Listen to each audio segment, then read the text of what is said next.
Hi, I'm E.D. Lewis and welcome back to my channel. E.D. Lewis Reviews back with another nocturnal review. And this is the video actually that I had cut from my October lineup. It would have been possibly the last review before my Halloween special.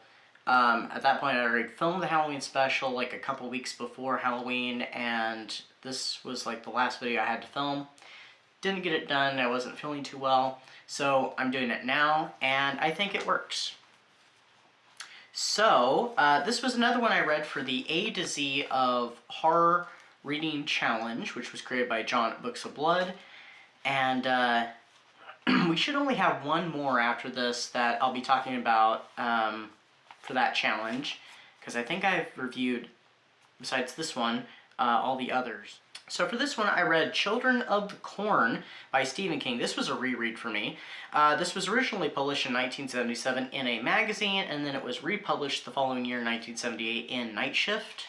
Now, I originally read this in Night Shift. I actually got the Kindle edition. It was really cheap because I didn't have my copy with me. Sometime I will eventually retrieve my copy, but my copy actually looked like this. So, and I don't remember how many stories I read. I know I read probably one or two, and this is the only one I can remember off the top of my head. And I greatly enjoyed it. I actually read it when I was I a freshman in college? I can't remember. But anyway. So, while driving through Nebraska, a married couple, Bert and Vicky, hit a child, but soon discover that they may not be the cause of his death. When looking through his effects, they find strange and disturbing things, including a piece of folk art made of corn and resembling a crude crucifix. The couple is led to the small town of Gatlin, which seems deserted upon first inspection, but harbors a dark secret and a deadly cult. Yeah, actually, I can't remember. Had I read this before I saw the movie? I think I might have seen the movie first, which, first time I saw the movie, I thought it was very creepy, especially the POV shots were very, very creepy. There was a film version that came out in 1984, and it had Linda Hamilton and I can't remember his name, something Horton. I'll have it pop on the screen. I really enjoyed the film, but later in inspection, with how they did it, which I should talk about the movie after this bit, I really should. Last time I watched it was last year, and there's some things that I noticed after not watching it for a couple of years that I think should have been done differently, but we'll get into that, I think, after I talk more about the short story. So, the short story, I read this for the challenge under Creepy Kids and also folk horror, which I'll get to that, another little point after that, sorry. So, because I think it fits into, it clearly fits into Creepy Kids, because there is, spoiler alert, if you've never seen Children of the Corn, it's essentially about a cult of children that basically run this whole entire town. Now, I can't tell you everything about it if you've never read it or seen any of the movies. I can't tell you how or why these children are running this town, and that this cult is made up of only kids, but it is. And the characters of Bert and Vicky are not a happy couple. They are a couple that's been going through some difficult things, they're arguing constantly, and they're just not in a good place in their marriage. And then, this tragedy happens, which could, kind of ultimately be the last straw, but it could also maybe bring them back together ultimately. Of course, when they end up entering into the town, it's completely deserted, or at least it seems so, and more freaky stuff gets discovered, mostly by Bert, and I can't tell you too much more. The story's not overly long, it's pretty short. You probably read it in a day. I think I read it over the course of maybe 2 days. But it's definitely Stephen King making some comments about religion, and I think especially organized religion and stuff like that. But it's kind of a heavy topic, and also he may be making even some comments about marriage and stuff too. I'm not really sure on that point, but this is kind of a heavy little story. I mean, it, you know, with the things it covers and the things that happen, there's some weird stuff that happens in this story, especially towards the ending. And there's a bit of a mystery because these kids seem to worship he who walks behind the rose. Who or what is one of those big questions about the story, and you can look at it multiple different ways.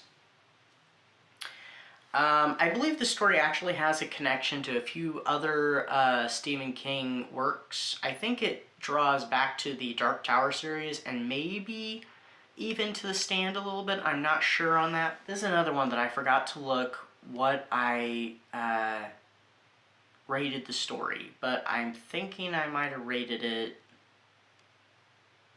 somewhere between 3 and 4 stars. I can't remember. The actual stars will be up here, or pumpkin. Sorry, I'm not used to that yet.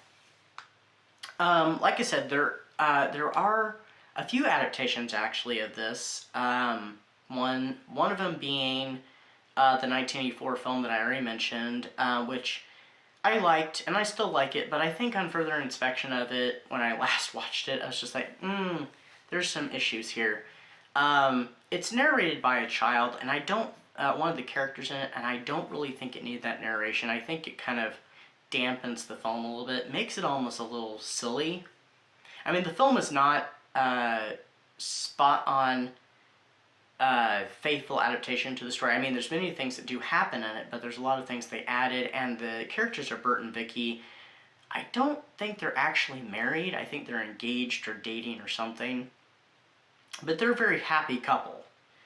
So, I mean, the dynamic between them is completely different, and let me just say this. It ends happier than the short story does.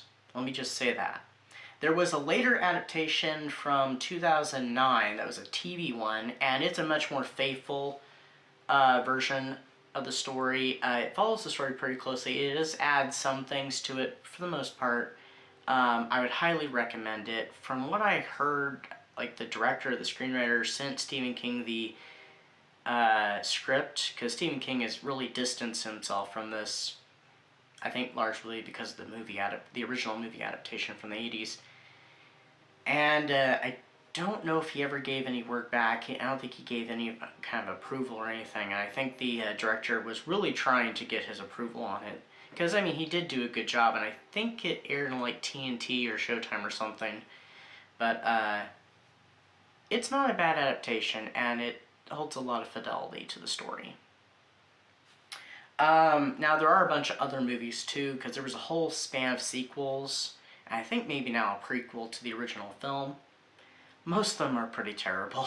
I have not seen all of them, but, there's some that I would say are a little better than others, but for the most part, they are pretty terrible movies. But, you know, they're for entertainment, so it doesn't matter if they're great films, terrible films, mediocre, what have you. But you can get some entertainment out of them, I think. Now, I did include this as folk horror because I would consider it kind of folk horror. And they may have mentioned it in this documentary I actually watched on Shudder,